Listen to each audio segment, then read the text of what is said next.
فبأي آلاء ربكما تكذبان. Jadi ini dua poin pembahasan terkait dengan judul. Kemudian beliau bawakan di sini ayat wa qauluhu ta'ala huwa sammakumul muslimina min qablu wa fi hadha. Dialah Allah yang menamakan kalian dengan orang-orang muslim dari dahulu dan begitu pula dalam Al-Quran ini. Huwa sammakumul muslimin. Dia yang menamakan kalian kaum muslimin. Itu penafsiran kebanyakan ahli tafsir seperti itu ya. Ada yang mengatakan huwa sammakumul muslimin. Huwa di situ adalah Nabi Ibrahim. Ada yang menafsirkan seperti itu.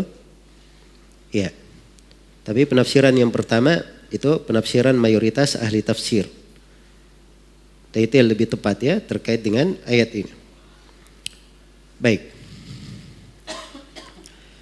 Jadi poin pembahasannya di sini samallahu ibadahu itu dihilangkan titiknya ya. Samallahu ibadahu al-muttabi'ina rusulah muslimina min qablu wa fi hadzal Qur'an.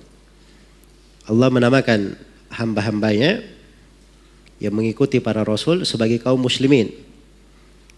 Ya. Dari dahulu dan di dalam Al-Quran ini. Dari dahulu dinamakan sebagai kaum muslimin. Itulah penamaan syar'i. Penamaan sebagai Islam. Sebagai kaum muslimin. Iya. Penamaan sebagai kaum muslimin. Dan ini dalam hal penamaan di dalam agama kita ya, seluruh penamaan itu tidak boleh keluar dari penamaan Islam. Tidak boleh keluar dari penamaan Islam. Jadi kalau ada penamaan-penamaan tapi semuanya mengarah kepada Islam, maka itu tidak dipermasalahkan. Ya. Karena itu Nabi SAW ketika menyebutkan tentang perpecahan umat, ketika ditanya siapa yang selamat, beliau menjawab humul jamaah. Mereka adalah apa? Al-jamaah. Disifatkan dengan sifat jamaah. Di riwayat yang lain, ma'ana alaihi al-yawma wa ashabi. Apa yang aku dan para sahabatku berada di atasnya pada hari ini. Ya. Karena itu dikenal di kalangan para ulama istilah al-firqatun najiyah. Dipetik dari hadits ini. Dan hadits-hadits yang semisal dengannya. Seperti hadits yang mutawatir, la tazalu ta'ifatun min ummati zahirina 'alal haqq la yadurruhum man khadalahum wala man khalafahum hatta ya'ti amrullah wa hum kadzalik. Akan terus-menerus ada satu kelompok dari umatku yang menampakkan kebenaran, tidak membahayakan mereka, orang yang menyelisih mereka, orang yang mencela mereka sampai datang hari kiamat. Ini kelompok yang selalu ditampakkan. Kadang sebagian ulama menyebutnya dengan nama al-firqah atau at-ta'ifatul mansurah, kelompok yang selalu mendapatkan pertolongan. Akan datang nanti hadits bahwa Nabi mensifatkan mereka ghuraba, orang-orang yang asing. Dianggap asing karena berpegang dengan apa? Dengan sunnah. Iya. Dan mereka disebut sebagai ahlus sunnah wal jamaah.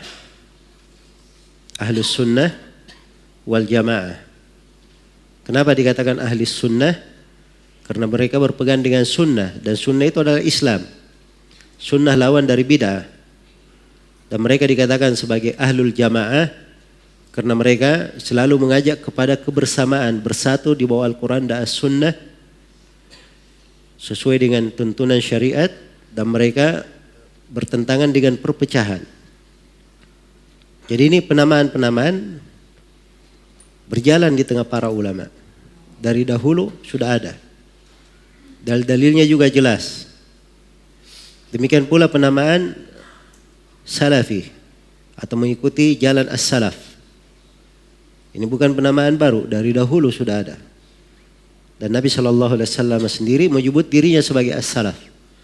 Dalam hadits riwayat Bukhari dan Muslim, beliau berkata, ni'mas salaf ana laki. Beliau berkata kepada putrinya Fatimah, sebaik-baik salaf bagimu adalah saya. Jadi beliau menyebut dirinya sebagai apa?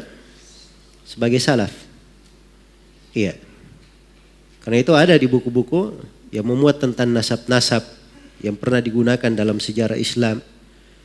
Salah satunya ada nasab salafi. Dan ditafsirkan itu nisbat kepada jalannya para as-salaf.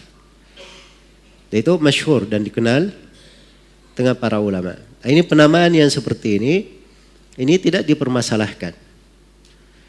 Kenapa? Sebab dia menggambarkan keislaman itu sendiri. Penamaan yang menggambarkan keislaman yang benar. Keislaman yang dibawa oleh Rasulullah sallallahu alaihi wasallam. Penamaan ini tidak membuat adanya fanatik.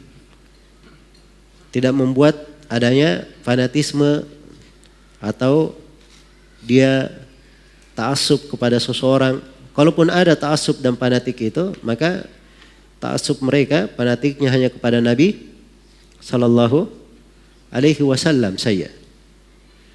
Iya. Ya itulah ittiba namanya, mencontoh, mengikuti. Kemudian penamaan-penamaan ini itu tidak membawa kepada perpecahan. Sebab siapa yang bernama dengan penamaan-penamaan, apakah dia ahli sunnah atau salafi atau al-firqatun najiyah, at-taifatul mansurah, dimanapun dia, apapun warga negaranya, ya, dari manapun dia berasal, itu tidak akan membuat perselisihan. Sebab siapa yang berpegang dengan Al-Quran dan As-Sunnah, maka dia adalah ahli sunnah wal jamaah, dimanapun dia berada.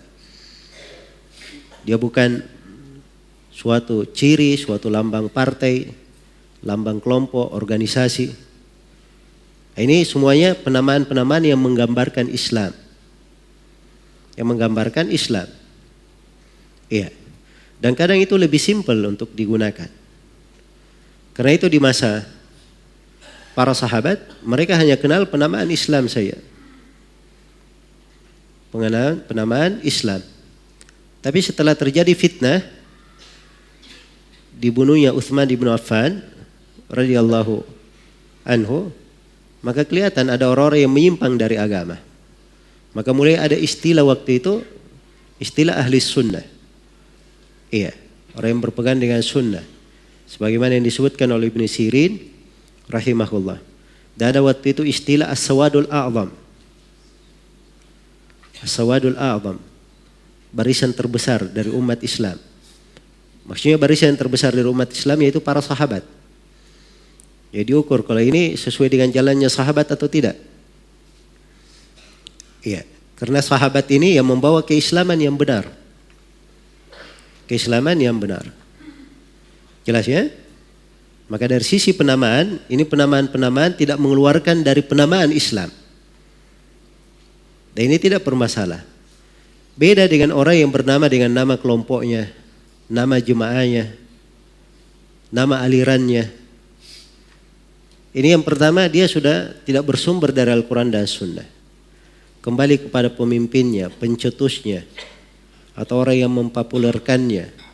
Akhirnya terjadi perpecahan-perpecahan.